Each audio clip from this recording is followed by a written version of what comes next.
All right, hey everyone.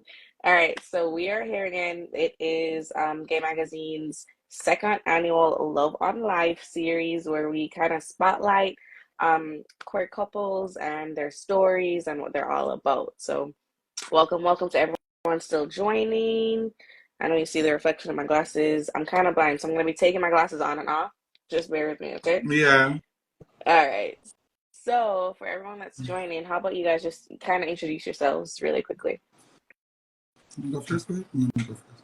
I guess we could both go because we married now. So Period. I'm Chanel. I'm Novian. We are the O'Connors. Hmm. And TLC Network. um I was born and raised in all right. Sorry. I was born and raised in Florida, South Florida. I'm a South Floridian Hmm. by way of Jamaica. And where you from, homie? I'm from Paterson, New Jersey. I Hmm. moved to Georgia when I was 14, and I guess it's half and half. Yeah, I moved to Georgia when I came to college. She from MLK though. She ain't from Florida. Morehouse is in the hood, but I swear to God, that's all he tells people is I'm from the west side of Atlanta. I'm from MLK. I'm like, what? What are you talking about? What? He's hilarious. But yeah, so Okay. that's basically who we are.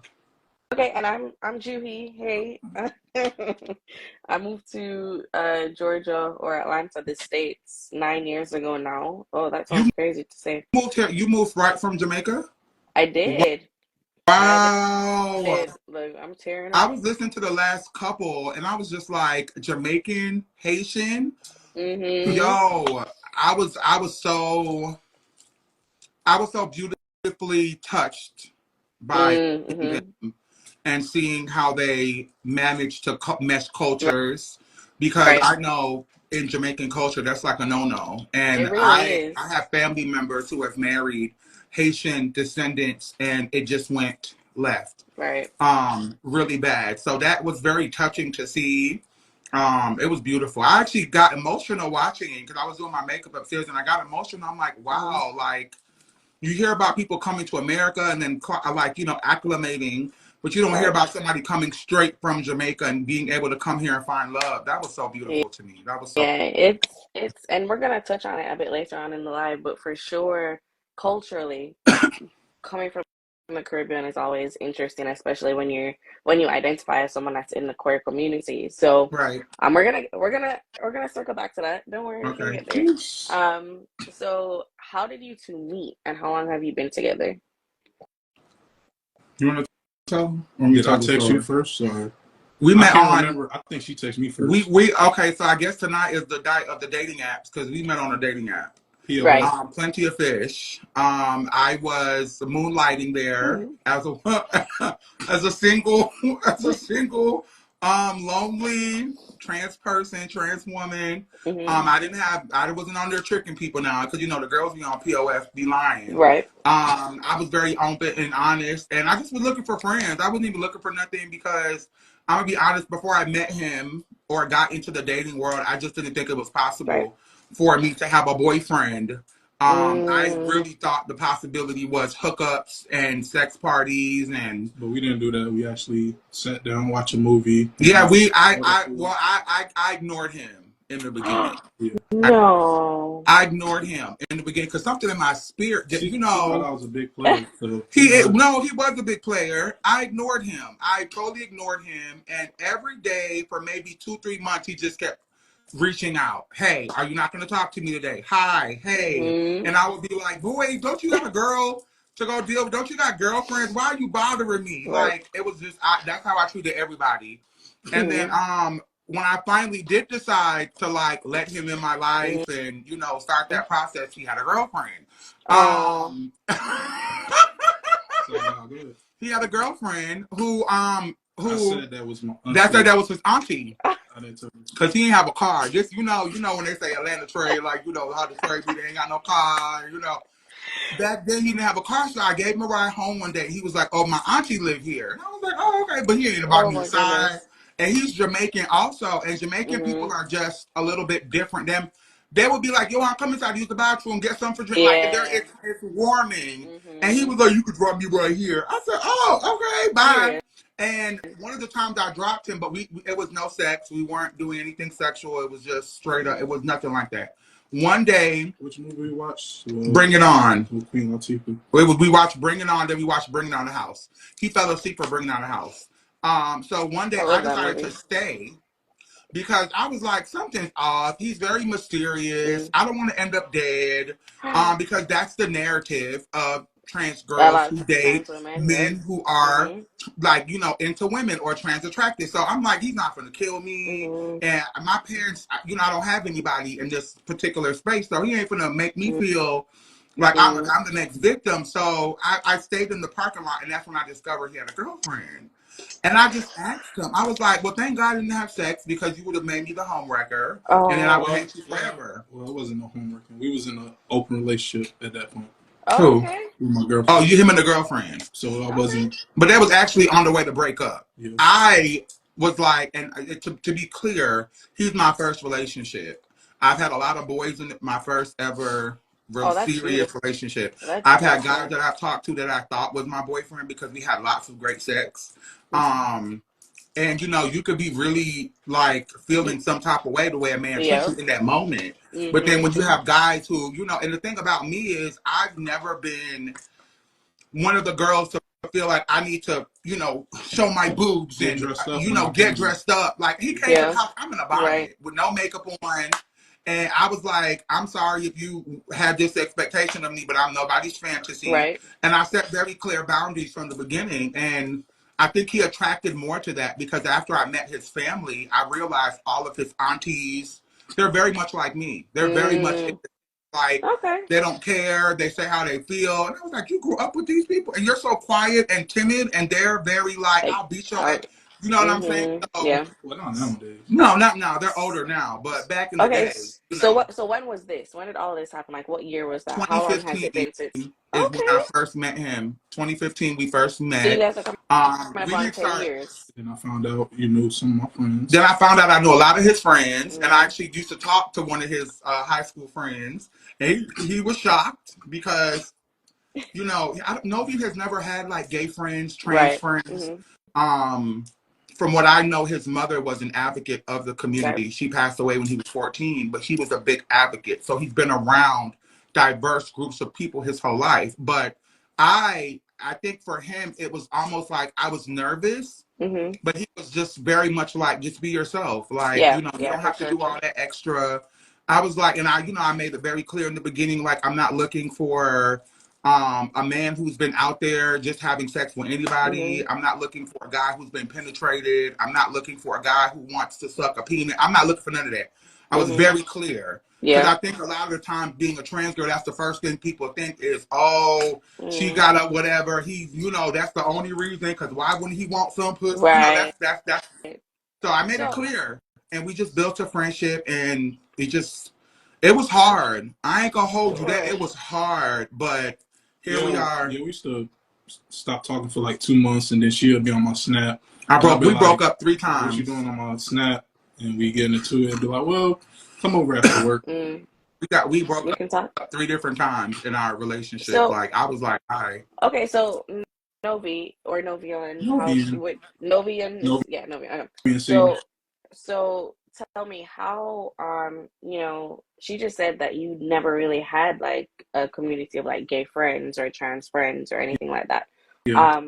What was it like when you did decide to enter a partnership with a trans individual? Did your existing friends have a problem with that? Were they supportive in that? What was that like for you? I kept it between me and her before I, decided to come out and tell people I talked to trans.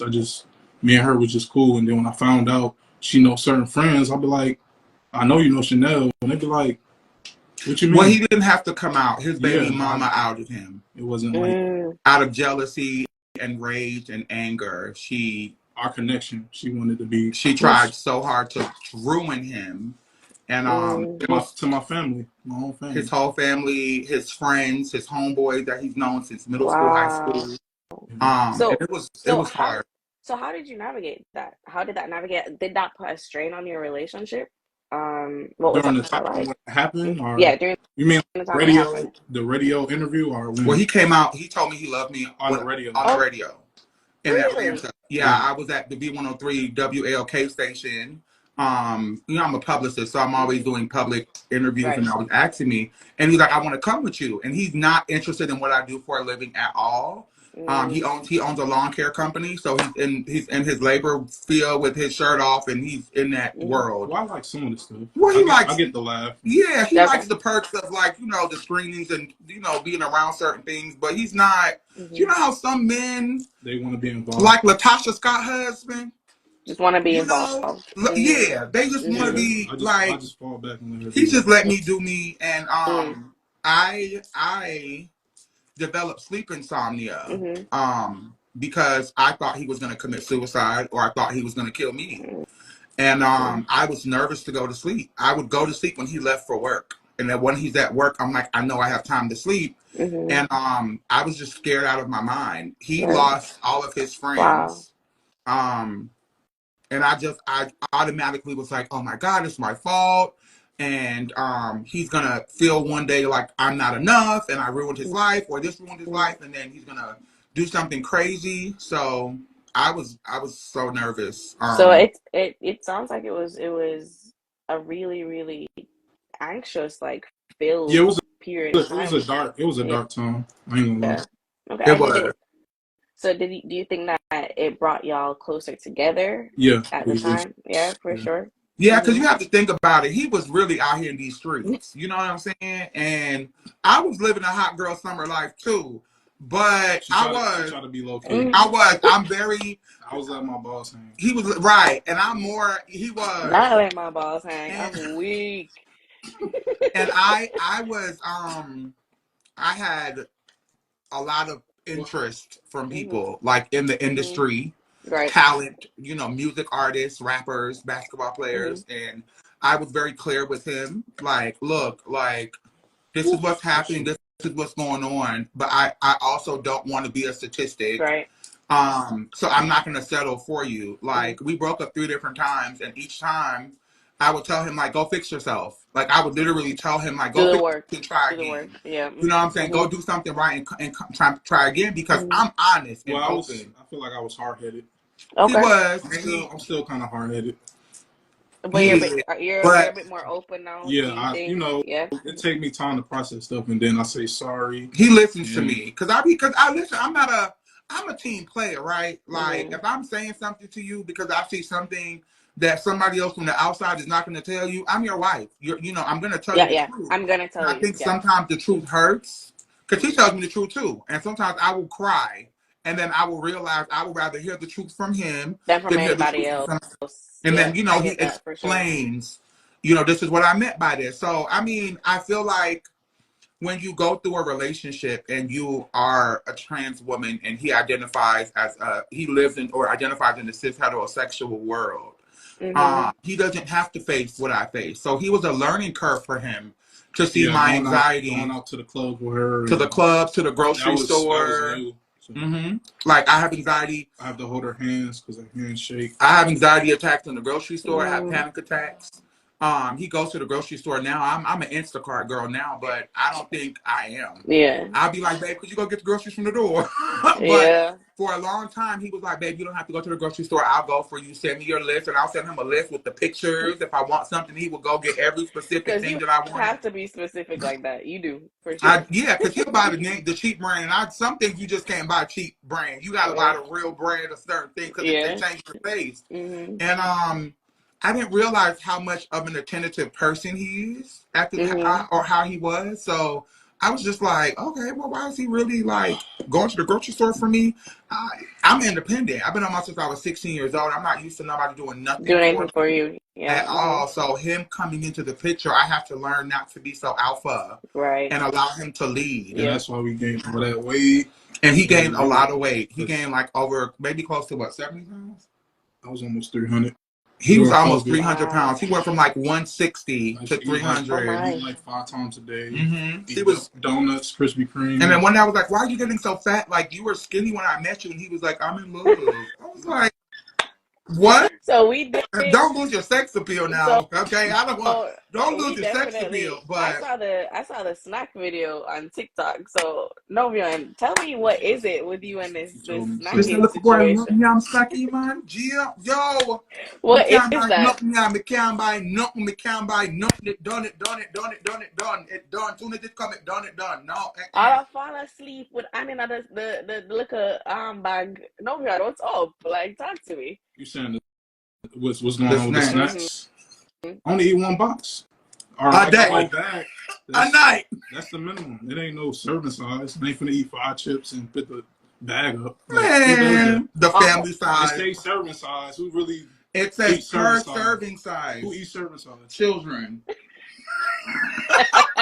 Novian don't even eat serving size. He doesn't. It's funny though, cause like let me tell you, I love this man so much because we're both Tauruses, right? I'm a So Taurus we. too. Oh, Taurus shout out gang. to Taurus. Are you April or May? I'm May 11th. Oh, so Mm. he's May 7th. I'm May 20th. Yeah. So, and we're both Tauruses. Both of his parents were Aries. Both of my parents are Virgos. So Oh, okay. we kind of, it's like it was adjusted to what it is. But Mm-hmm. Novian is a loner. I'm a loner.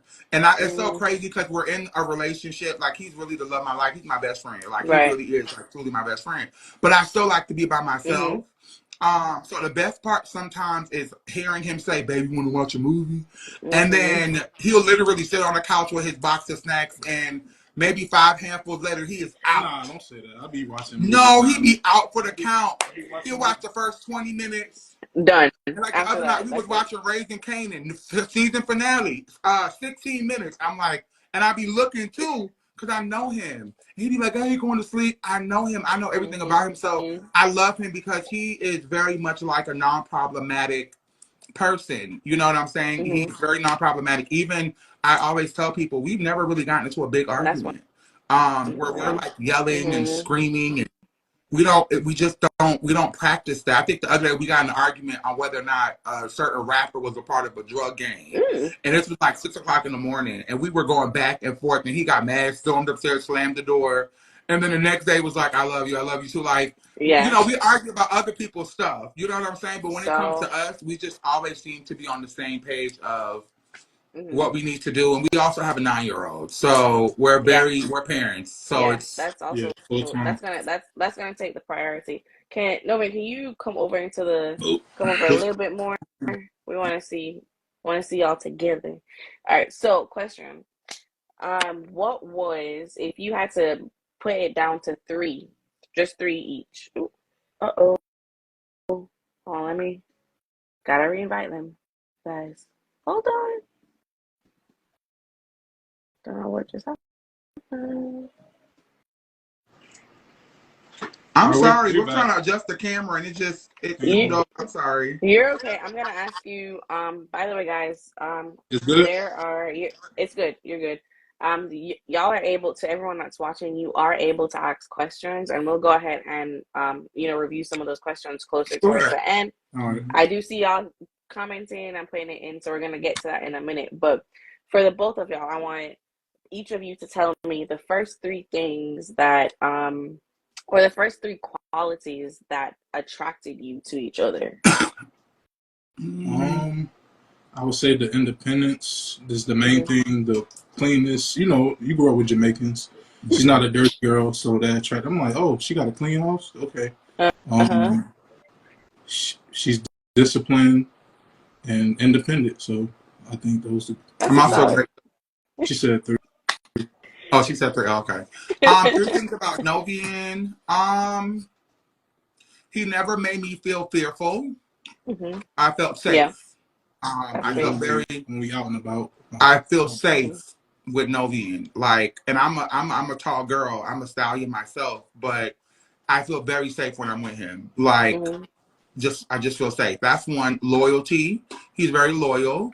Um,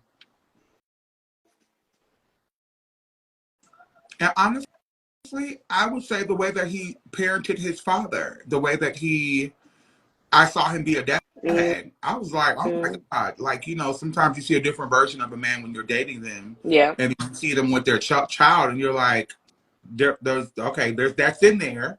Yeah. Um, that's in there. So, And do you know Junior since he was what, 9 months? I've known Junior since he was 9 months old. And Wow. now he's 9 years old now. Yeah. Was the ring bearer in our wedding, and so That's so sweet. yeah.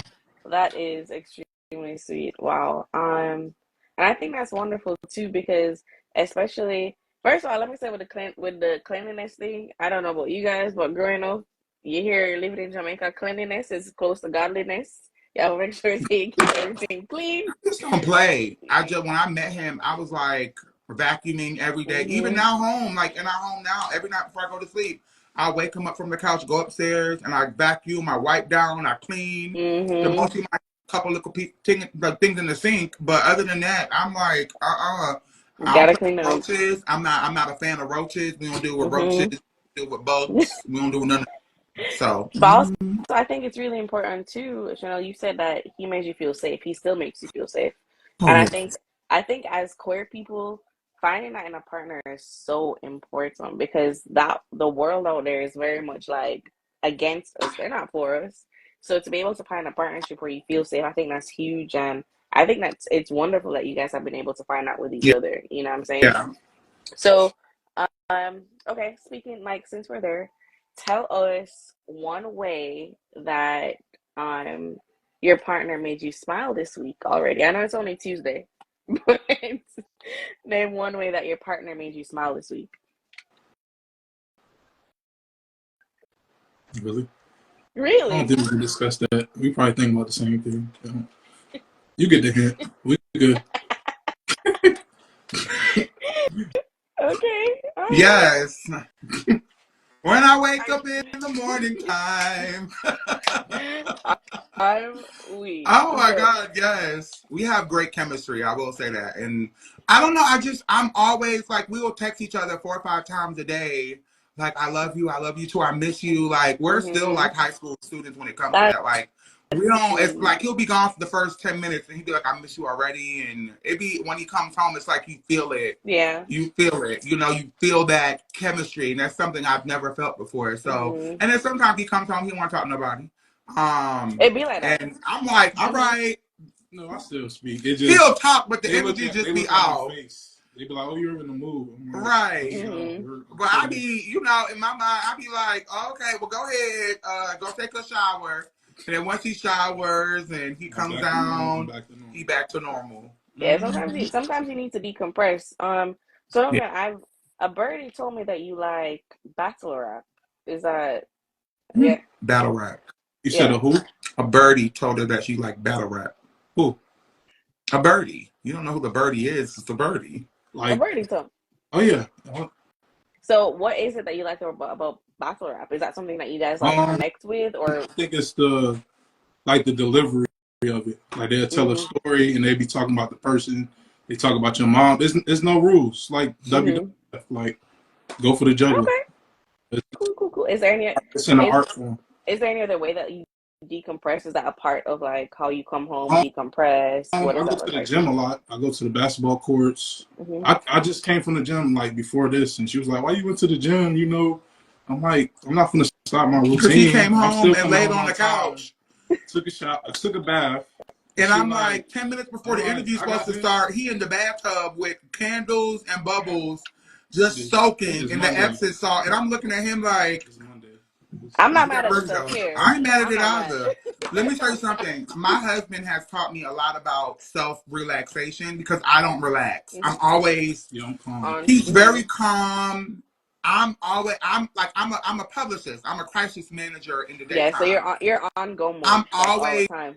trying to figure out, and if it like, especially like baby mama issues and stuff, I'm like, oh hell, Mm-hmm. like I go into, and he starts laughing at me because he is like on Because I zero, had to deal with her whole life. So, and I'm well, not your whole life, not whole, but but so I learned to just chill from him because he really is a calm Right. force, and sometimes I will be on high energy when I finish work, and he'll literally be like, do we need to pray?" Do we need to just sit here and just talk? Like, or do we need to go to the gym? Do we need to go to the gym? And we go to the gym and he helps me with my workouts. I've lost close to 70 pounds. I'm on the Ozempic, but you don't just lose weight on Ozempic. You gotta actually put the work in. You have to do lifestyle changes. So too, he has knocked down a lot of my insecurities as far as like what I used to think and then how I am now. Okay. So got you. So I do want to ask a question because Chanel, you said this earlier on when we first began the live. You did say that your husband identifies as a cis heterosexual, correct? Right. So there is like a lot, and if you guys are willing to talk about it, go into it, let me know. There's always a lot of talk, a lot of like controversy, especially within the queer community, within the trans community, about whether a partner should or should not identify a particular way, especially when their partner is trans. And so I think a lot of it comes from whether it's pre-op versus post-op, right? So I want to hear from you guys. What's your opinion on that? You know, how do you feel and how do you navigate that, especially when it comes to intimacy in your relationship? You want to answer? You go first. Okay. So as far as being pre-op or post-op, I'm Chanel op. I think it's rude. Not you. I think it's rude to have a conversation about genitals when you don't know the person. Yeah. There are different shapes of women in the world. There are different shapes of different breeds. There's a girl on that show, Baddies East, and I think her name's Rolly or Scarface, and her voice is deeper than mine. And she was biologically born a woman. You know, I come from Jamaican culture. All of the women in Jamaica, some of them boys deep. No, them tough. Really tough. Me not talk about boys deep. Me I talk about body tough. Me I talk about them back in the street. You know. Yeah. So I grew up understanding the roughness of women and that drive that they have to never care about being pretty. Being pretty to them is taking a shower and having clean clothes and putting a baby powder right there. So that's being pretty to them. Yep. You could be the ugly, and their confidence is through the roof. So when it comes to my genitals, I tell people, why do you care? Would you walk up to a woman that you think is a man and say, do you have a vagina or a penis? Like, would you ask someone that you suspect? That's just not a question. Well, I feel like I'm a married man, so you definitely shouldn't be asking me that. Well, yeah, but I mean, like, for you, he exists in another world. For me, people have come up to me and like, did you get the surgery? And I'll be like, yup. And then other people come up to me, did you get the surgery? No, I didn't. I feel like, how you gonna know? If I don't choose to share that journey with anybody, right? You have to just understand that I'm trans, meaning I was born with what I was born with, and I transitioned to what I transitioned to. If I had the operation, that's nobody's business. Right. Yeah, that's why I said different breeds. It's nobody's business. Now, if we were porn stars and you could see genitals and you could see something, that's what it is. But you ain't finna ask no regular female when's the last time she put a penis in her vagina. You ain't finna ask no female that. You know what I'm saying? So my whole thing is, and especially with me, a lot of women that I work with in the industry have just asked me like, and it always starts off like this. Let me tell you how it starts off. I don't mean to offend you or nothing. I'm offended. Stop right there. But did you, and I always say, if they don't cut it, number one, they invert it. Number two, you still get orgasms from it. Number three, you could still get wet from it. Number four, there's two different types. Number five, like, I'm not Google. If you want to know what that's like, go on Google. If you want to see a post-op trans woman having sex, go on Google. Or go to the porn sites. Or go to the Go. Well, I know they do the porn sites. Well, you should go on Twitter. You can go on Twitter. Hell, the girls is on Twitter. That's how I identify with my genitals. Like, it's none of your business. People can educate themselves for sure. 1000%. Again, if I choose to share my journey, I will share my journey, and I will one day tell people X, Y, and Z, or I'll do whatever. But that's not my job nor my responsibility. And I think trans people oftentimes find themselves explaining themselves to people who would never walk a mile in their shoes. You know what I'm saying? So who am I to explain something to you when it's on the internet? Go find out on the internet, and then we can have an intellectual conversation. They might be curious. They might be curious. Well, curiosity actually killed the cat, and I'm not a pussy cat. So I mean, what do you okay, so have to does say about that? yeah. I just say I'm a man that's married to his wife. I'm not gonna tell people what goes on in my bedroom. But he do be telling people I'm trans, and I be like, babe, it's almost like because at first it was a big secret, Yeah. like you know what I'm saying, and it was like this big, like I can't come with you to your dad's house. I still haven't met his father, his dad. I haven't met anybody on his daddy's side of the family, right? Yeah. Well, some of his cousins, maybe a couple of. I'm talking about like the grandma, the aunties, whatever. Immediate, like Yeah, immediate because family. it's basically like the same what she had to go through. Like they don't. Yeah, well, my family abandoned me and left me out to dry. His Christians, Christian, Jamaican, Pentecostal. That's all it is. So it's And Pentecostal. you know, my parents come from that strict. My mom's from Kingston, my dad's from Clarendon. I had to wait till I was 18 to get a tattoo. Very much so, you know. So for me, even like when I first met him, I used to always say to him like, "How do you navigate with people asking you or, you know?" Because I met him as a heterosexual man. But I feel like when people during that time they was asking, it was indirect. People didn't come up. It was indirect. Okay, you don't think they like ever like point blank came up to you and was just like, so was no, people are direct. It's a text, like you know, back, but you know why? It's never direct. Like you want to know why? You want to know why though? Because he's a real man. He's a nickel, and I don't. He hates being called that, but I have to say that in context. Like he's a real man that stands on his business. And at first, I was more nervous. At first, I felt like I had to do all these things different because all of the girls that he dated were light skinned, big booty hoes. They were, and I was like, no, I dated some majority stallions. of them, yeah, but I'm the Stallion, okay? You got Megan the Stallion, I'm the Stallion, okay? I'm not Megan, I'm Chanel the Stallion, okay? So it was weird because I was more so concerned, like, you know, like, are you gonna be okay and whatever? But people are afraid to approach him. I feel like once I went to the radio station, you know what? Once he told everybody he was in love with me, it was like, but when he told his daddy he was in love with me, his daddy tried to tell him I should have friends. He needs to have female friends. And I said, well, go ahead and see where that gets you. Right. So I mean, see where that gets you. So, all right. So if y'all, and I think you know we can definitely right. So in terms of like intimacy, did that ever put a strain on y'all in terms of what intimacy looks like for you guys, having all of these questions or having people approach you in a particular way?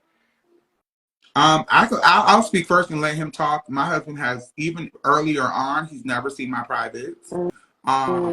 He's just never been interested. In the beginning, he was not interested in anything that biologically a man would have. He's just not. Right.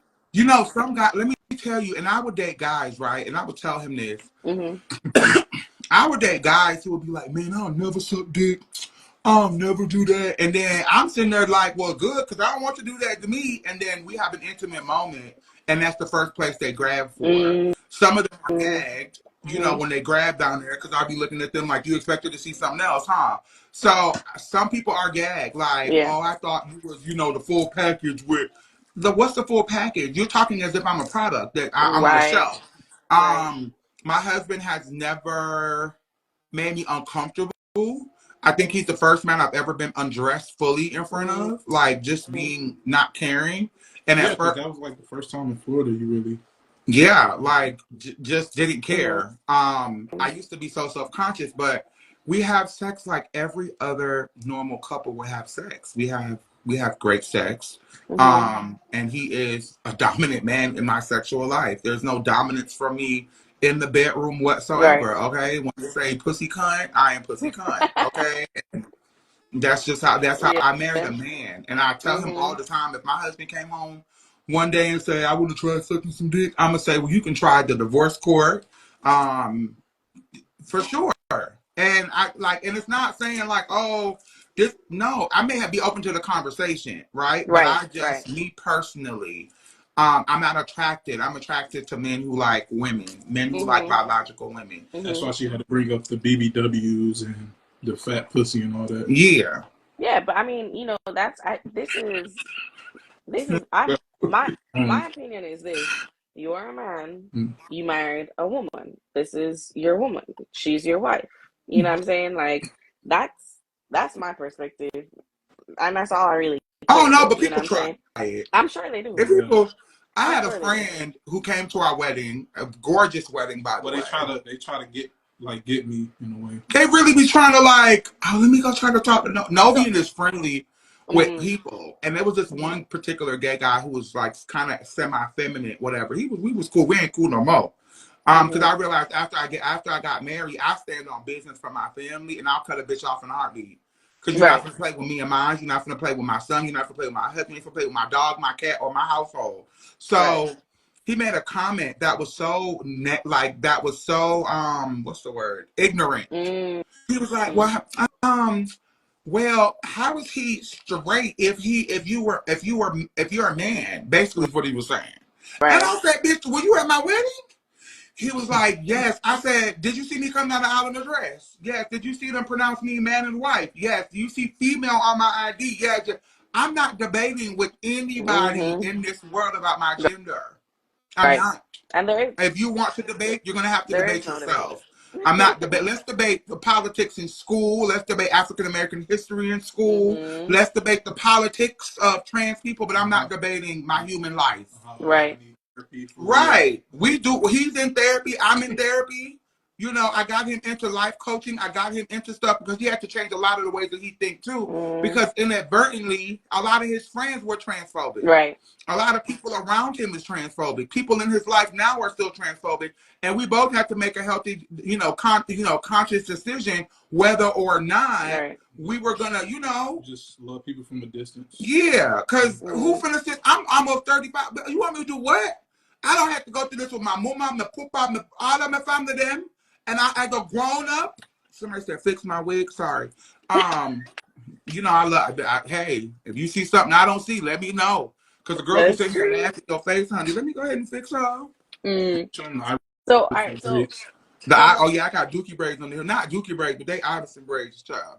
I just took my braids out. But yeah, so I think that trans women should stop objectifying their transition with sex. And I mm-hmm, think a lot of that comes with the community is if you don't look like yeah, a woman, you don't have this perfect body, and now you see the body's going out of style.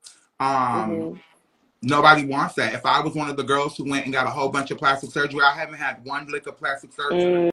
Okay, mm-hmm. medically transitioned.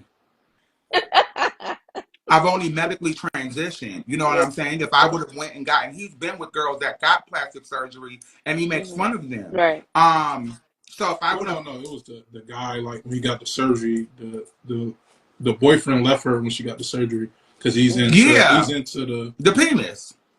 So she So was telling me, "Oh, you're probably gonna be the first one to smash." I'm like, I know I'm not the first one, but okay. I'm not mm, coming to that. So I think you have to not objectify yourself, and you have to right, bring them to the table.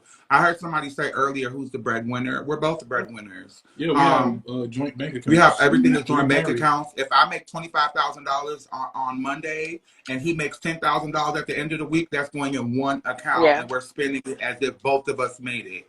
And I mm, feel like so many people like to separate They money and they their life. money and I no, I got married for better or worse, fear, and at the mm-hmm, end of the day, you can say whatever you want.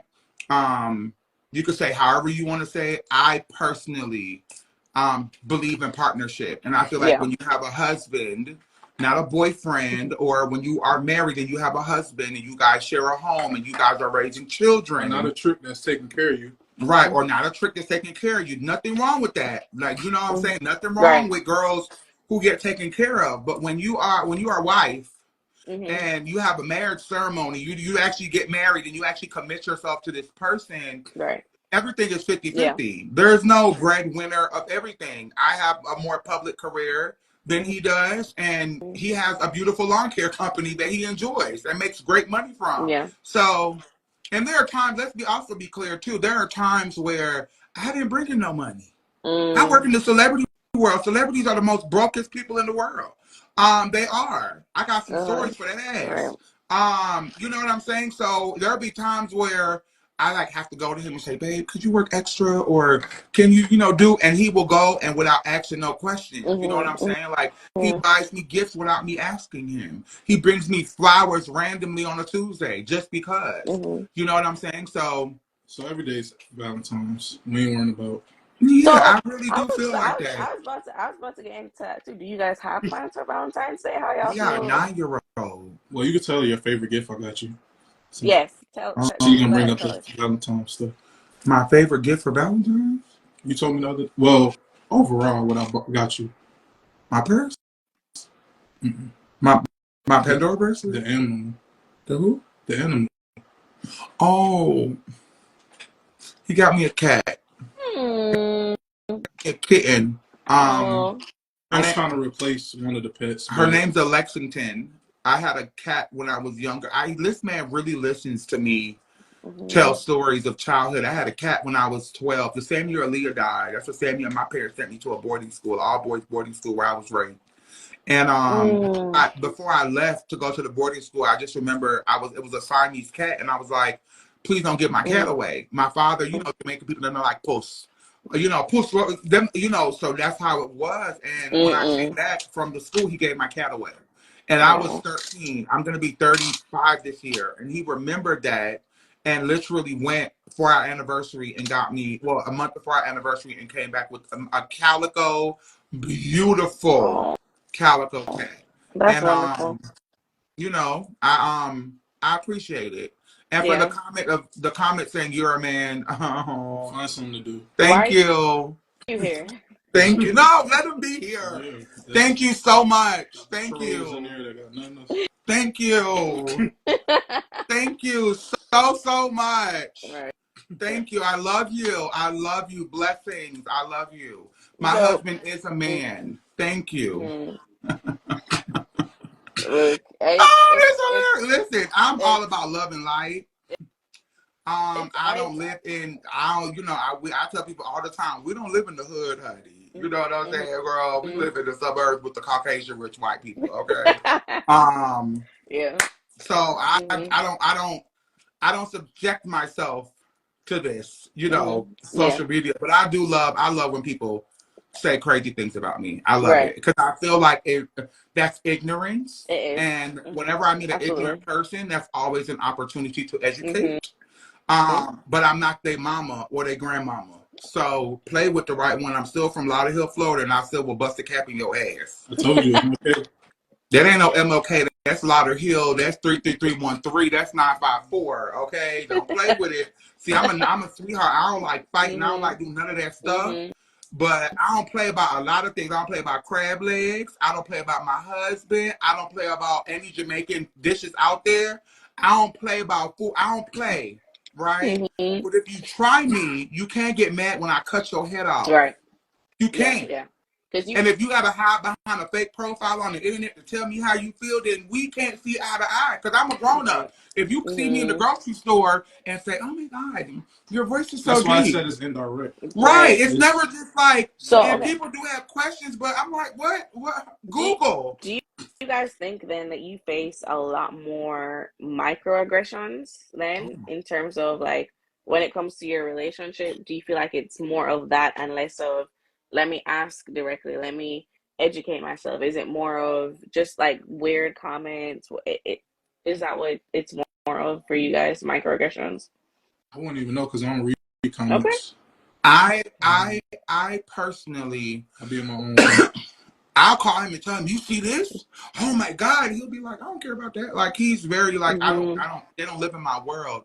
Right. I feel like I practice being a kind person Mm-hmm. my Mm-hmm. whole life. Right? You can choose to be an asshole or you can Yeah. choose to be the sweetest person ever. I have asshole tendencies, but that's when I'm working and people be trying me. But for the most part, I choose to lead with love. Mm-hmm. So a lot of the times it's not educational that a person will say something. It's because they want a reaction out of me. Right. Or they like you. Because Or they you like remember the me. girl that asked for a threesome? There's a lot of girls that be hitting me up like, I want a threesome with you and your husband. Do you think he'll be open to that? Other trans girls that he's interacted with in the past, they'll like throw shots at him, thinking that it's gonna Mm. get even his baby mamas. There were times where she was like, when you every time I suck his dick, I'm tasting her pussy. And like I said, oh. I said, my husband don't even want me sucking dick after I got married. My husband told me, like, well, oh, you know how the African men, you are beautiful. I do not need you to suck dick no more. Like, and you are a queen, and you will not. And I was like, oh, you don't want me to suck your dick? And he it wasn't like that. What he said was, you're my wife now. You don't have to subject yourself. That's one thing during sex that the girl, that's what happens. That's how it starts off. A dude put his pants down, and that's the first thing they want to do is lift it. And he told me, like, you don't have to do that. Like, we could just be intimate. We don't even have to have penetrational sex to be intimate. We could just hold each other. We could just breathe on each other. We can hear each other's breathing back and forth. So when it comes to, like, me trying to understand how, I guess, the outside world will look at, you know, what we deal with, I just kind of look at it like it's our world. We live in it. Yeah. And the fact that he has respected me enough to say, babe, you suck dick when you want to suck dick. So, and I know that, you know, we all have our moments where we feel like we are, you know, Gok 3000. You know what I'm saying? We all got that, you know, it's like a tingling feeling in your throat where you just be like, all that extra spit be back there. You just want to do something with it. We all have that. You know, we all have those reflexes. So, you know, if there's a time where I'm, you know, I make the move. And that's what I love about him. He doesn't make it uncomfortable for me. I was raped multiple times throughout my life. And this man, in the beginning, was afraid to touch me aggressively because he didn't want to trigger my childhood and trigger. And that's when I said to myself, well, God damn. Like, where does he come from? You know what I'm saying? Like, who thinks like that? And even to this day, I be telling him, you know, you can rough me up, I'm box me down, Ray.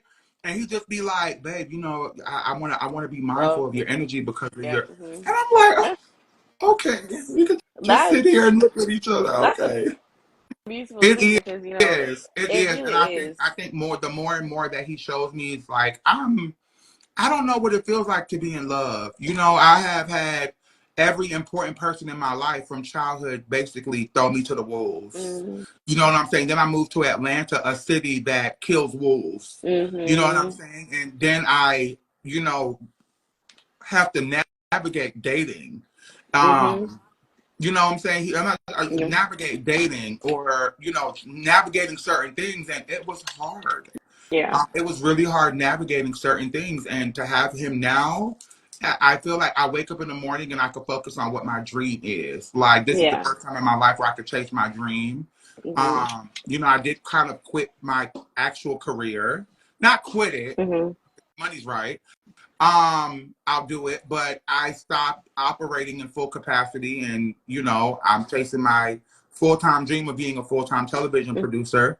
And it's hard. It's not easy. And the fact that he's been able to support me through that has been, that's how I knew, like, I fell in love with the right person. Because some men would not financially, mentally, spiritually support any of that. And the fact that he came on and he was like, go chase your dreams. I got you. Like, you don't have to worry about anything. I was like, oh.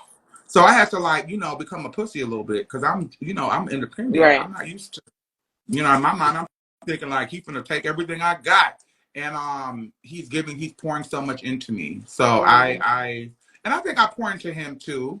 I pray over him before, like, I go to sleep. I pray for him. I pray over him. I encourage him. Take videos. I do a lot of videos of him sleeping because, I mean, who doesn't? Talking in my sleep. He's not a talker, so I'm like, well, I gotta create some content. What kind of content can I create? Because he's not really a social person.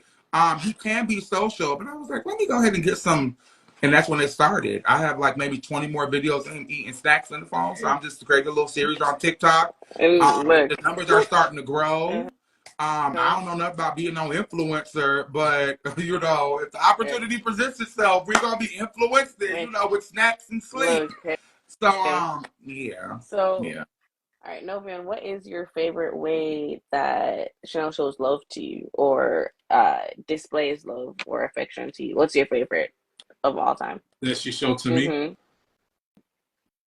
I would say the caring part, because I was standoffish when we first met. Like, when she found out my real name, I'm like, why the fuck you calling me by my real name? And I was like, oh, she one of those. So I think the Karen part, I'm like, why she care so much? I'm doing all this for her. Like, and is that something that still means the most to you now that you guys are almost 10 years in, you're married now at this point? Is that still the like top way that she shows like love and affection to you? yeah, because I'm not used to that. Mm. So, and she Okay. pointed it out. So I was like, okay, I could try to That's wonderful. adjust. I be forcing him like you're gonna, cause you know I'm a proper girl. You know, me a uptown girl. They would call me uptown girl. Me a uptown, ain't my downtown man. Me a uptown girl. Yeah. So I had to like certain things like affection. You know, his mom died at an age where a woman normally teaches their son about affection. You know what I'm saying? And Yeah. certain things he didn't know. He wasn't a kisser.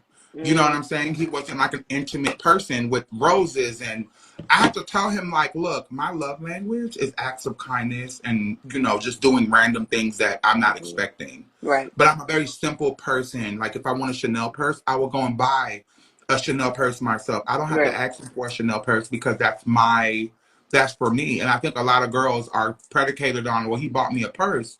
Yeah, but if he bought you a purse, that means he could buy you your soul. You know what I'm saying? Like, the stuff that he buys me are sentimental things. A purse may Yes. be sentimental for others, but roses are sentimental. Mm-hmm. Writing a nice handwritten note in a card and putting it on the refrigerator, having a Right. list of goals on the refrigerator. That's the type of stuff I'm into. Because the thing about it is you can't be in a long-term relationship as a trans person and not be willing to understand the barriers that come with being a trans person to a man who doesn't have to live in that world. Mm-hmm. If he steps out of the house, he's respected as a man. He's not picked at. He's not targeted. He's not talked about. None of that. Even on social media, nobody tries him. They try Mm-hmm. me because I'm the target. You know what I'm saying? So Mm-hmm. I think you just kind of have to understand how to navigate when it comes to certain things. Yeah. I have to Certain teach things. them like, look, I'm an affectionate person. I need affection and I need love and I need hugs and kisses. And now every day he comes home, he kisses me on my forehead.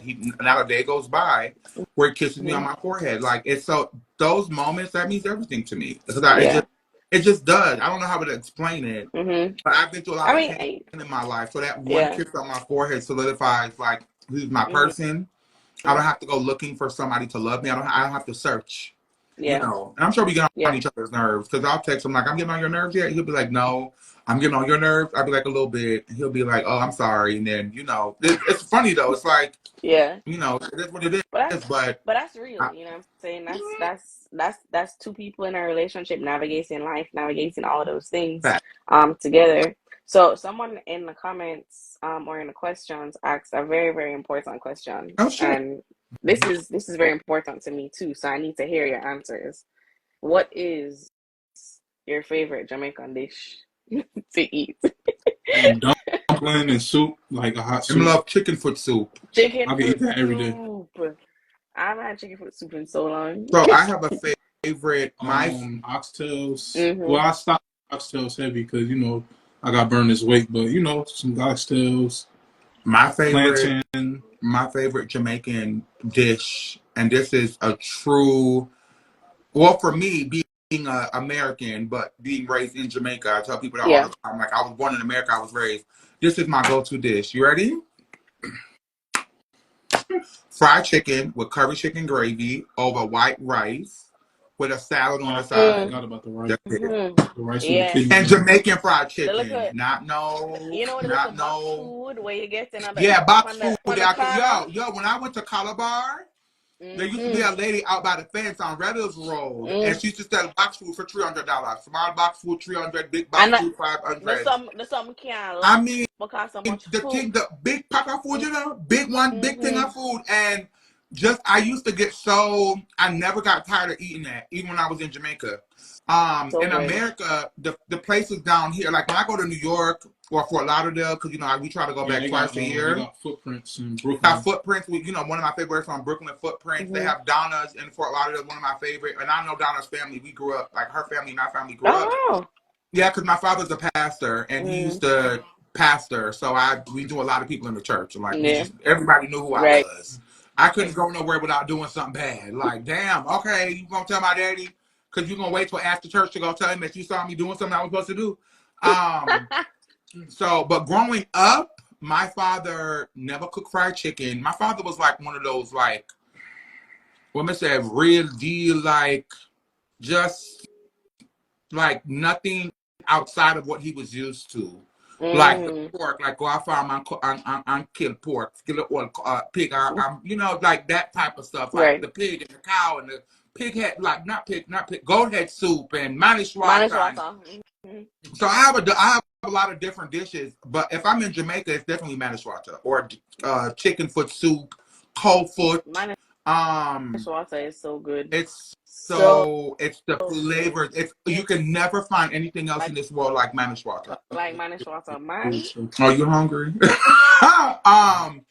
But in America, my favorite dish, and when I'm home, I make curry chicken and I make food, but that white rice with fried chicken, curry chicken gravy over the chicken and the gravy, extra heavy, and with the crunchy Jamaican salad on the side with the cabbage.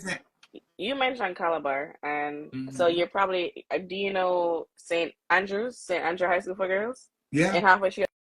That's the high school I went to. Oh, you went to St. Andrews? Yeah. Oh, so one thing about the box food lunchtime, the curry gravy over the fried chicken, man, that just brought me back. It wasn't even the fried chicken; it was the rice. It was just the rice with the gravy. Good. It's so good. My go-to dish, but my number one favorite Jamaican food of all time is pepper shrimp. Number one. When every time we go to Florida, like the last time I made him drive 45 minutes on Thanksgiving to pick up a pan of pepper shrimp. I mean, honestly, he was like, "Really, you want the pepper shrimp?" I really do. No, I think because we came from the beach and then my body was tired. Oh, so yeah. But pepper shrimp is so good. Number one pepper shrimp. With the head on it, because you got to suck the head, not without the head. You know, you gotta... That's real. Yeah. That is absolutely real for sure. So, all right. Tell us a little bit about, and we're probably gonna like start wrapping it up in a little bit. But in terms of, you know, you guys, from what I've gathered, say a lot about just kind of the way you love each other and how you each look out for the other person. When was that moment that you realized that, yes, this is a person that I love, this is the person I'm in love with, this is the person I want to spend the rest of my life with? Was there a moment like that, or was it just something that kind of happened gradually? I'll say the friendship first helped a little bit, and the trauma that I went through, and she'd tell me, and I'd be like, "This is the norm," so I didn't know it was trauma. So that's when we started getting close. I, told her stories about my mom, and I think that's what brought us close. Before I met my husband, I had a dream that I saw his mother. And I had never seen his mom before in my life. Like, I've never met her, didn't know what she looked like, didn't know she was like a BBW, didn't know anything about his mother. And this woman came to me in my dream, and she told me that I was going to meet a man and that he was going to disappoint me. And he was going to break my heart, and he was going to fix my heart. And she told me a bunch of stuff in the dream that I could remember. And the first time I saw his funeral, I looked at him. He showed me his mother's funeral, and I looked at him, and I said, "Who's that?" He said, "That's my mom. That's my mom's funeral." I said, and I got emotional watching it because it was the same woman in my dream. I said, "So you're gonna break my heart?" And you're gonna? He was like, "Nah." He was like, "What are you talking about?" Like, he was like, "You're crazy." But the one thing in the dream that she told me was never to abandon him because he had been abandoned by everybody else. And I started to hear things about how he had to run away from home and some of the stuff that he was doing. You know, as he got older, I really became protective over his energy. Even there were times where we broke up, and I would still call his phone and say, "Oh, you'll watch my snaps," or I'll watch his snaps, or I would put a tracker on his phone, or I would locate him, hire a private investigator. I'm that girl. Don't play with me. Because they don't lie to me either. Like, tell me the truth. I deal with the truth. When you lie, I will go to the extremes to uncover your lie. But even when we were not in a relationship, I would tell him like, come over to the house and just sleep in the guest room. And I separated friendship from relationship because I was still his friend. Yeah. And I Yeah. think a lot of the times people, they have such horrible breakups that they forget about the person that they fell in love with. You know what I'm saying? So for me, I knew he was the right person when I had the dream.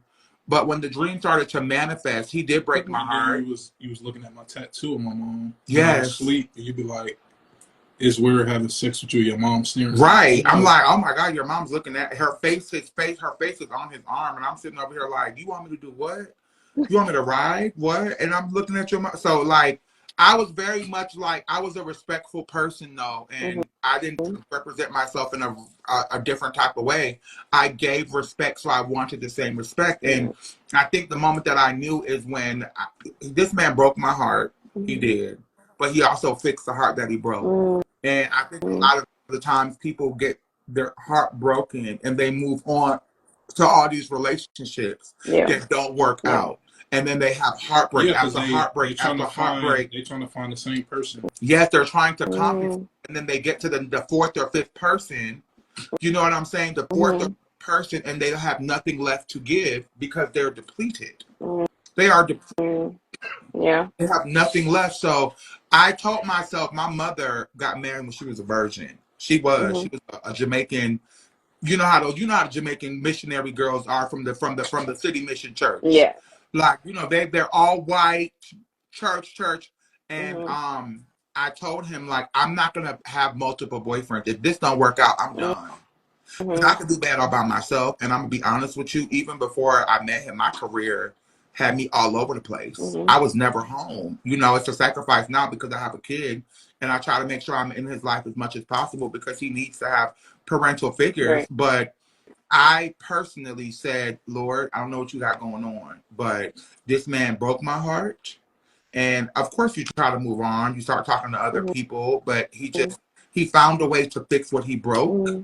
And that was the most beautiful irony of him being my friend first, was I was to forgive him and not hold this angry grudge of, you broke me, I'm broken, you know, you've messed me up. Right. I didn't do that. And of course we went through a lot. Well, we used to curse each other. Somebody said, how did he break your heart, girl? We need the tea. I mean, that's okay, I'm gonna tell the story. Yeesh. Let me fix my wig so y'all don't start reading me again.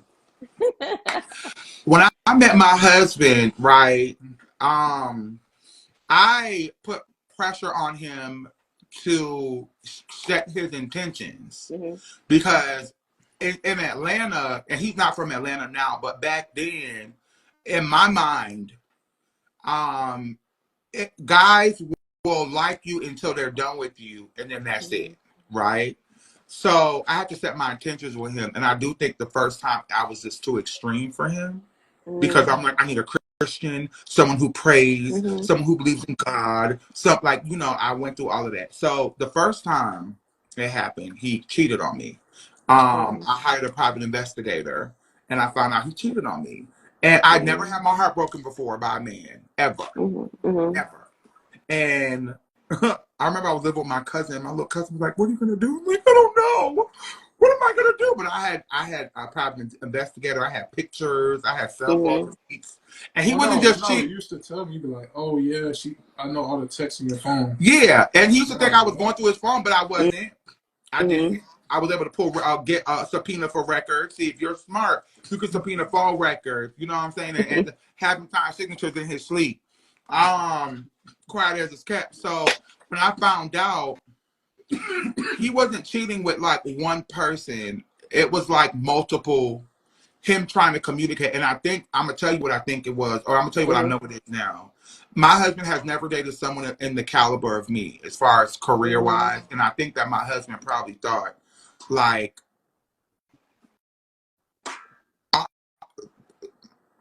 almost like, I'm not good enough for her. She going to leave me anyway.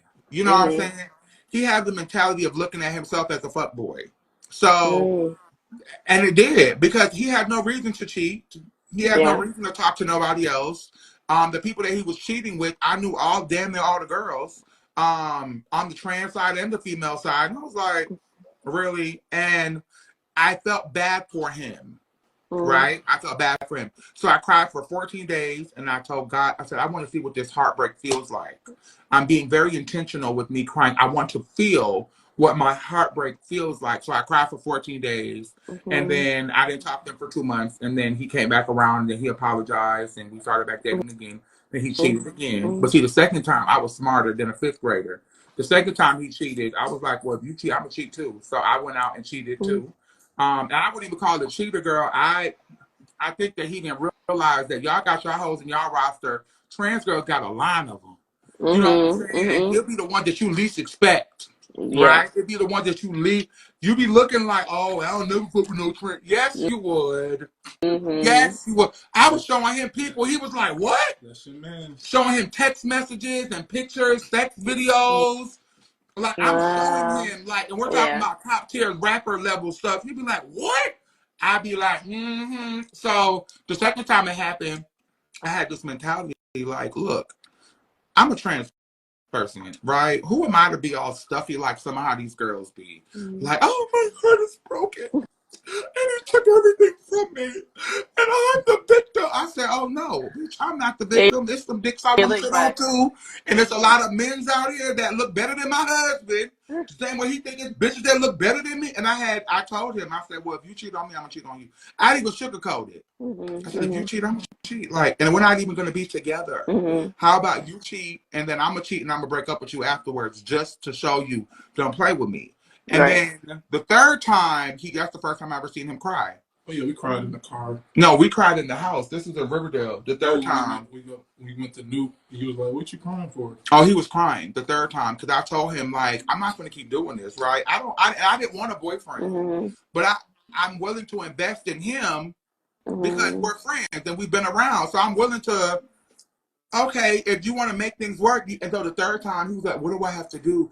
You need counseling. You need therapy. And he said, when you could point me in a direction in that whole pandemic, or even before the pandemic, because he proposed during the pandemic, but a year before the pandemic, he did counseling. He did life coaching. He worked on himself. He did a lot of shadow work on himself.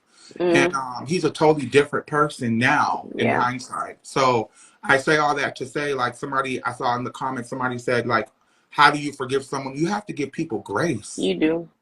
You really do. Give people grace. You know, I have a very rough background. He lost his mom, and that doesn't excuse his behavior.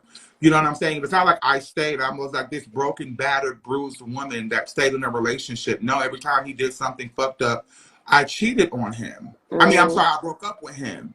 And I would say to him, like, go out there and try to find something incredible to me. And I know there's a lot of bad bitches out there, right? A lot of them. There's a lot of bad bitches, right? A lot of these girls, I don't even consider myself to compare next to. You know what I'm saying? Because I haven't had the plastic surgery. I haven't had facial feminization. I haven't had I haven't had these things. I haven't had certain things. So I used to always say, well, go out there and find something. Tell me what you find. And I think for him, he started to realize, like, she's my friend first. Yeah. Because there was a time where I was like, well, do you want to be in an open relationship? And he was just like, we can try it. And I think that he saw, like, he could get bitches, I could get niggas. So it was like, what you trying to do? Yeah. Like, you know what I'm saying? So I think once we both realized why we playing in each other's face, I think that's when he started to, like, become more intentional. And then he proposed. I was a surprise proposal. It was during the pandemic. It was a beautiful dinner that he proposed at. And we had COVID 3 times. We had COVID 3 times. Thought we was gonna die each time. And then you know, so I tell him I've been through everything with him. And I tell people all the time when girls ask me, like, what advice do you have? Give the man some grace. Give the man some grace and space. If he wants to be a whore, let him be a whore. But if you are significant to his life, regardless of what he's hiding from, he will find a way to make you exist in life. Yeah. You know, and I have to always protect this man because I watched him lose everything. And it's not a fun thing watching your husband lose friends that he's had since high school, or, you know, not being close to his grandma and his dad anymore because of how, you know what I'm saying? So you have to give grace, but you gotta be Yeah. smart. And even for being a trans woman, I'm gonna say this, right? And I don't care how people want to say it. I tell my husband all the time, like, yeah, I want to say this about being, I was born a man, right? Mm-hmm. So if I'm dating a man, if I've transitioned to being a woman, right, but I still have the remnants of how I was born and I still understand how men operate, I should be able to understand him like the back of my hand. I should never Mm-hmm. be the victim. I should never be the victim because biologically we do have the most in common, even though I may have altered body parts, in specific areas, Mm-hmm. but biologically we have the same. So now I don't have it anymore, but I am saying now you have to be able to understand their perspective. And Perspective, I yeah. feel like Mm-hmm. trans women have that advantage that biological women, cis women, do not have. And I think there's a battle going on right now because I don't even want to say cis women because some girls don't call me cis. No, I'm going to say cis because that's the word that the white people incorporated for women. People be thinking Mm-hmm. it's a trans thing. It's not. Medical Mm-hmm. professionals came up with that name so that real women can feel how they want to feel. So people be getting it Mm-hmm. misconstrued. Yeah, I'm not just cis. If you are a cis woman and your man Mm-hmm. cheats on you, a lot of the time, your cheat. Yes, press white shift.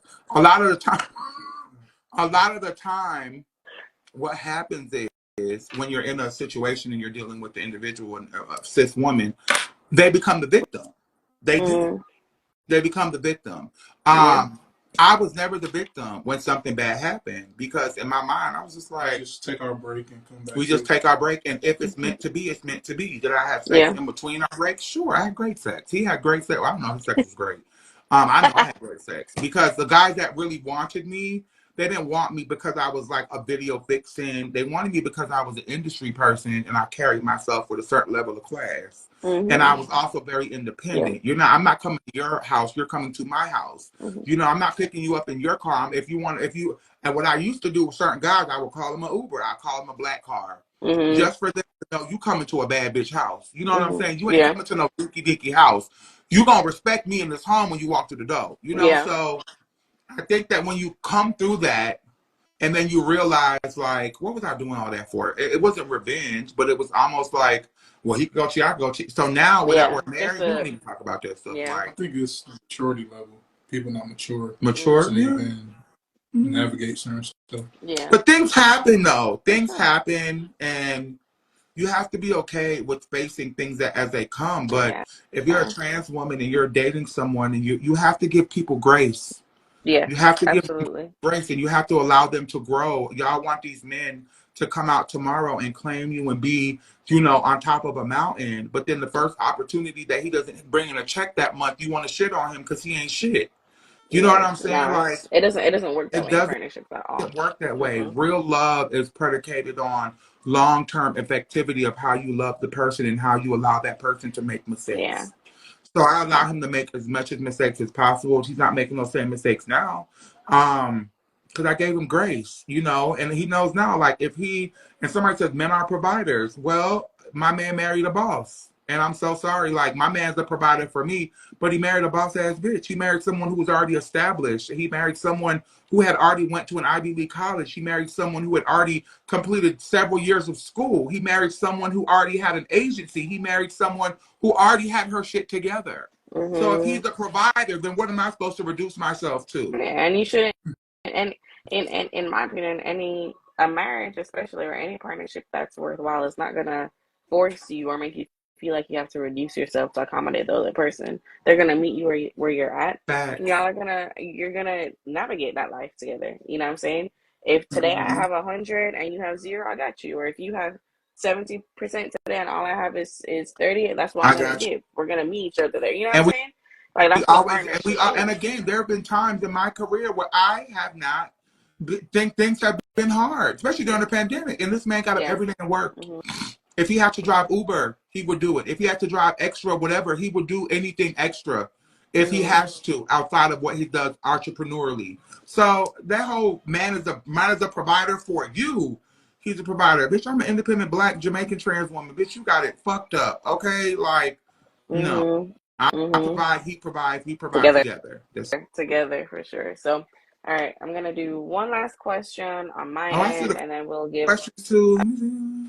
I was gonna say, and then we can give a couple minutes to Yeah. some of the questions. Whatever questions they have, please ask y'all questions. We're open books. Well, we'll answer them to the best of our abilities. A real page. Yeah.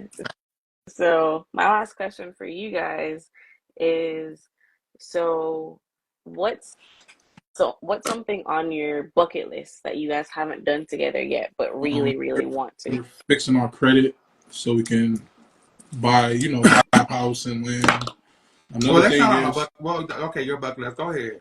what else? Have a child, Mm-hmm. either twins. We aiming for twins though. Yeah, we do have our We have embryos, our our eggs. eggs, and we just need to find a surrogate to put the eggs in that they can get pregnant in. But we also have a 9-year-old who he takes up a lot of our So we want time. to wait till he's at an age where he's not like jealous of I want to wait at the age so we could go to the club and leave him home to watch his little brother or sister. Like, okay, little doggy, we going out. Make sure you call us if something happens. My bucket list. I would love to go back to where I'm from, Lauderhill, and I would love to build some type of a safe space there for LGBTQ people, like Jamaican, Caribbean LGBTQ people. I never had a safe space growing up in Yeah. Lauderhill. Yeah. You don't have a safe space. You just You learn how to don't. navigate. Yeah. So, I do want to go back to my hometown and build a bucket, build a shelter or a safe space. Oh, and then the funeral home. Oh, that's my ultimate bucket list goal dream is to open up a funeral home. I'm obsessed with mortuary signs. I'm obsessed with dead. I'm obsessed with people dying. I'm not afraid of death. I'm just obsessed with death and dying. I don't know what it is, but when my friends normally have someone pass away, they call me. Or their mama be calling me, like, Chanel. And I know the funeral home, who to call, what time was she going to charge. Like, I'm a pastor's kid, so I grew up coordinating other people's funerals. So now it's like, and then how much money they make.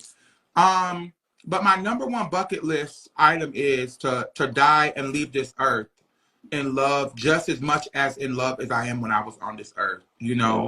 I never believed in love before I met my husband. I thought all niggas was fuck boys.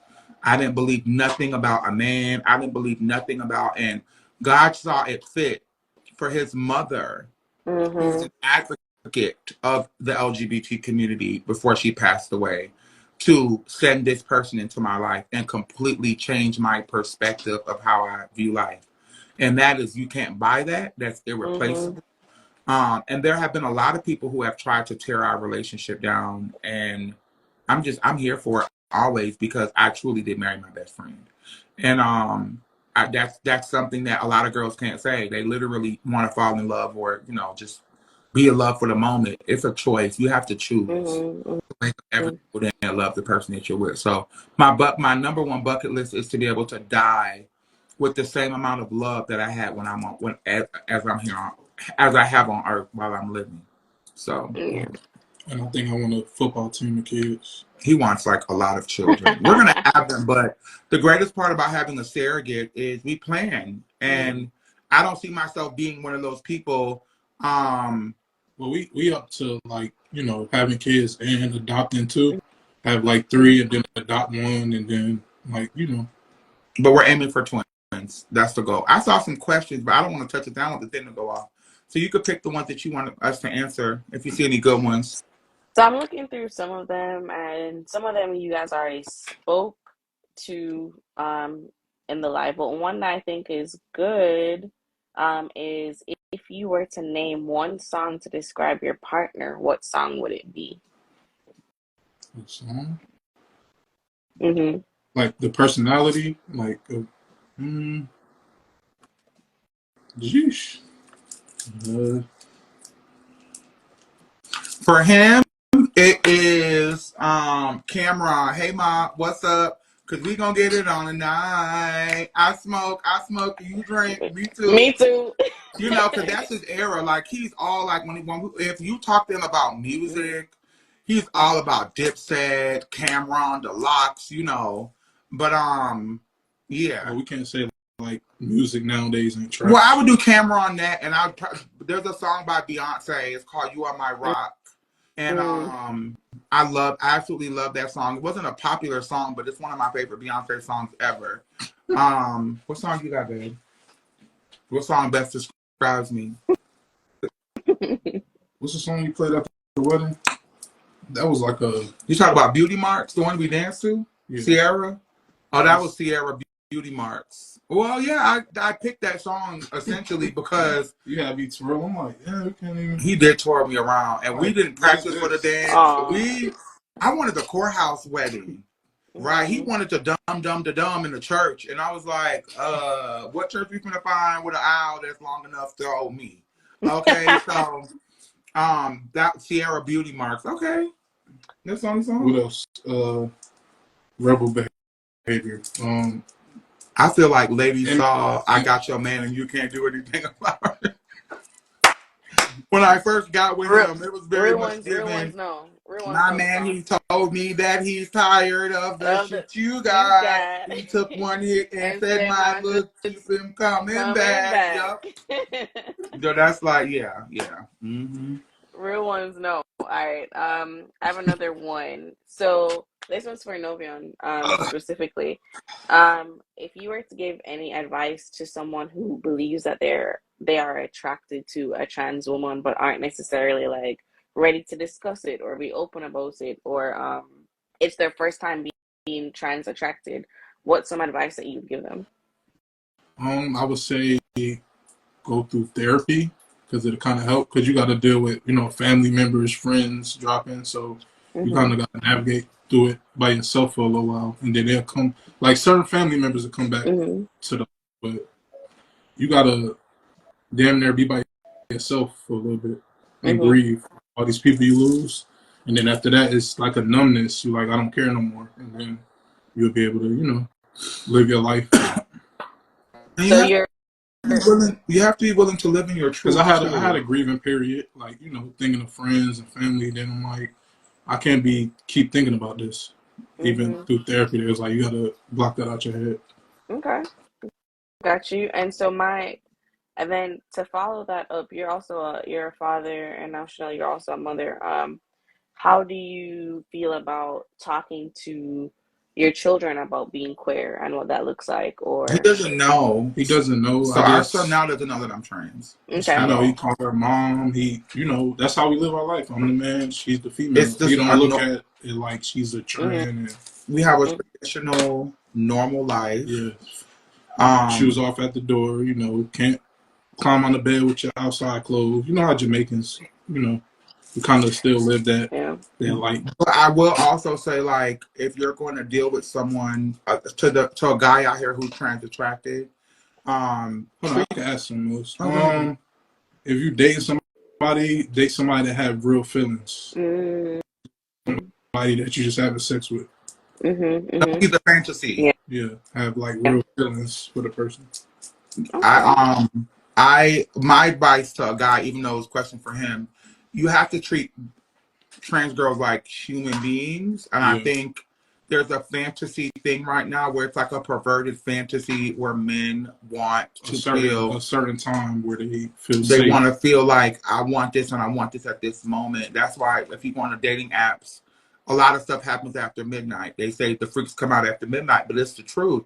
A lot of girls, even in the daytime, like this was the first man to take me to a restaurant in public. This was the first man to hold my hand in broad daylight in the middle of, wherever we were going. And I'm sitting there nervous, like, oh, they finna clock my set. They finna clock me. And then he would just say to me, you think you ugly? And I'd be like, I am, yeah. And he would be like, because I have imposter syndrome with my transition. I have imposter syndrome with my career too, for real. Like, I don't feel like I've done nothing, even though I know I've done so much, because I want to stay humble. Right. I want to stay humble even with my man. Like, I don't put it in people's face. Oh, I got a man. Boo boo. I don't do that. I try to encourage. But I think the community, as far as the trans community, they're so far gone with how they've been treated by men that I feel like now they just look at men and like dog them out. We gonna dog them out. And, like you heard Tasha Santana walking like a dog. Like, that's the mentality now. When it comes to children, this is what I love about children, right? If you treat a child normal, a child will treat you how you see yourself. There were things that he was told about me, right? I was a man with the wig on. This is when he's 4 or 5 years old. He was told by his biological mother. I'm a man with the wig on. All these negative, nasty things, right? And he came back to me and he said, "Can you take your wig off?" And I said, "Sure." And I pulled my wig off and he said, "Can I run my fingers through your hair?" He had to be like 4 years old. And he put his fingers through my hair. And he said, "You have more hair than my mommy." And I was like, "I do." Like, and then he went back and he defended, like, he's not a boy with the wig. He's a boy with a lot of hair. And then, after a while, he was like, I've asked him, when can we have a conversation? I personally don't want to make that decision Yeah. because I feel like kids are the most resilient, forthright Yeah. people. And Junior and I have a very special relationship, and I don't think at any point in our relationship my gender would change how he treated me. I think he would become more protective over me. I just feel like the life that we live, we don't announce it when we walk in the we're not that room. type of Yeah. cool. You get what I'm saying? Like, I go to the PTA meetings. I'm a carpool mom. I do play dates. He has sleepovers. I do tell, like, other kids' parents, like, especially, I'll be like, follow me on Facebook because you'll see it on my Facebook that I'm trans. I don't open up my mouth to say I'm trans. A lot of the women at my son's school have no idea. And the ones that do, they say to me, like, "I've never met a trans girl like you," or "I've never met someone who is as classy as you are when it comes to stuff." And that means so much to me, my demeanor, how I carry myself. But children are off limit when it comes to confusing them. Yeah. And if I walked around here with a beard on my face, or I walked around here and if daddy was gay and daddy had a boyfriend, it'll be different. That's a Yeah. different conversation that we have to have. But I'm his mom. He doesn't even, he calls me mom. He refers to me as mom. He brags about us in He school. brags about me and him in school, and I appreciate that. And I feel like when it's time for us to have the conversation with him, we can add nuances and context to the conversation. Yeah. But he has heard things before, and I think he probably still remembers that stuff. But if someone tells you that there's a boy in a wig, but then they see a woman even without a wig, they see titties, and they see breasts, they see natural feminine energy, they see divine femininity from me, not just from how I look. Because honestly, I was telling him earlier, I haven't put on makeup in so long. You know what I'm saying? The last time was Christmas because we took pictures, but he don't like me wearing makeup. He likes me natural. He likes me. He's like, "Babe, you don't have to do all that." And here I am, my whole life thinking if I don't put makeup before I leave the house, bitch, I'm gonna get clocked. And now I can go out the house with dookie braids on, a bonnet, and I hold my son hand, "Come on, little boy, let's go." And it will be almost like, "Girl, that's mama. That's ghetto fish mama." You know what I'm saying? So when it comes to children, you got to protect children, right? And there's a lot of stuff going on. Do I want my son being educated in school about certain topics? No. I feel like certain things should be taught at home, but if he asks me one day, I'm going to tell him. But until he asks, nothing for me to tell. I'm a woman. Yeah. Well, Yeah. I think honestly, this life is we're gonna save it. We're gonna make sure that it's available afterwards for anyone who wants to view it, to tap in or whatever. I think you both definitely shed a lot of light on Well, they going off in the comments. Oh, what's going on, girl? I What's going see. on? Now kick your butt. Hi, everybody. I see all y'all loving me. I love you, Sparkle. I love you, Cherise. I love you, Jamar. Who else did I see in here? Somebody asked if I was friends with Hope Giselle. I love Hope Giselle. I love, love, love, love, love, love, love Hope Giselle. Hope Giselle, not to even segue, Hope Giselle taught me about not hating myself. I was raised to hate people like me, and I was raised to hate myself. You know what I'm saying? So Hope Giselle opened up my mind to stop self-hate and to be more open and tolerant of myself. Because I used to hate myself. I used to never be able to tolerate myself because it's how I was raised by the Jamaican. So somebody said that I know Hope. I love Hope. I love, love, love Hope. And she's about to get married, or she did get married. Shout out to Hope. Congratulations to her and Xavier. And I wish them everything. Novi, thank you for loving my that Sparkle. I love Sparkle. I love you, Sparkle. But yes, so I think you guys both definitely shed a lot of light on what your reality is like and has been like. And I know for us here at Gaye, we're definitely appreciative of that because one of the things that we stand for is empowerment and education, you know, and um to everyone that tapped in and joined in and spoke positivity over this live and over these beautiful, beautiful, beautiful people. Thank you so much for tapping Thank in. you. And thank you for taking time out of your day. Now I can go lay down, Yeah. go cuddle up, Go smoke a little one, two, yeah, little one, two, one, two. You know what I go mean? One, two, go one, two. Yeah. go lay down and feel nice and all them something there. And again, thank you guys so much for taking the time out to be with us to do this live and to educate, to empower, and just being real and We love transparent you. because Thank it's you. been a nice experience. The fact that your first couple was Jamaican Haitian, then you're Jamaican. I was like, yo, I'm in heaven.